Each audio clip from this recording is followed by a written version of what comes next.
અને ત્યારે યાદ કરાવજો કે આ આગેવાને મને આવી રીતે યાદ કરજો. છઠ્ઠીનું ધાવાને બધાને યાદ કરાવવાનું, પણ તમે બધા મજબૂત હશો તો થશે. કેમ કે આપણા ઉપર જે વીતી થઈ એ દેખો, આપણે જે કરશો એ ભોગવવાનું છે, અને ઈ કરશે અહીંયાને ભોગવીને જ આવવાનું. એટલે જે કરવું એ કરવા જો, પણ એને આ બધો આ જન્મમાં આ જ અવતારમાં હિસાબ કિતાબ બધાનો થવાનો છે. એટલે મજબૂત રહેજો. આ આપણી છેલ્લી પરીક્ષા છે ને આમાં જો અમે પાસ આપણે થઈ ગયા તો આપણને 2027માં કોઈ રોકનારો નથી. એટલે નાના મોટા મતભેદ ભૂલીને આગળ વધજો. સાથે મળીને તાલુકા પંચાયત, જિલ્લા પંચાયત, નગરપાલિકા બનાવશું.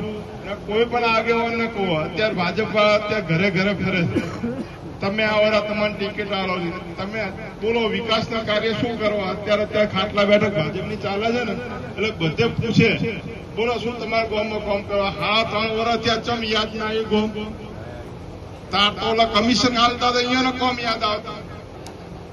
અત્યારે બાપુ આ દરેક ગામોની અંદર જે ખાટલા બેઠકોની અંદર બોલો સુભાષભાઈ શું કામ જોઈએ છે, શું તમારા કામથી બાકી રહ્યું. હાડા 3 વર્ષ ચમ યાદ ના આવ્યા કોઈ. હવે આ યાદ, હવે વિકાસના કાર્ય, હવે ખાતમુહૂર્ત. અત્યારે વિકાસની વાત કરે, આ થરાદથી લઈને લાકડીનો રસ્તો હું ધારાસભ્ય હતો શિવાબા, એ વખતે અમે આજ ઓબાભાઈ સાક્ષી તમે હતા, આજ અહીં આપણે બધા ખાતમુહૂર્ત આ રસ્તાનું આપણે કર્યું હતું. આ હાડા 3 વર્ષ થઈ ગયા, હવે પૂરો થાય.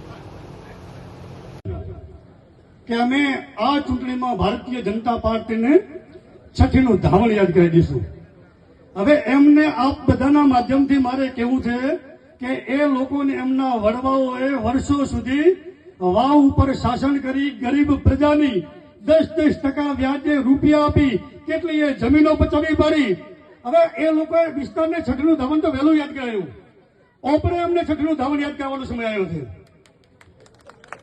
એટલે આપ બધાને 2 હાથ જોડીને નમ્ર વિનંતી કરું છું કે આવનારી ચૂંટણીમાં 26 તારીખે ભારતીય જનતા પાર્ટીના ઉમેદવાર કમલના નિશાન ઉપર જંગી બહુમતીથી મતદાન કરી અને એ લોકોને એવો જવાબ આપો કે એમના પુરખાઓને ખબર પડે કે ના આ મોટી સમાજ સામે પડવાથી શું પરિણામ મળે છે.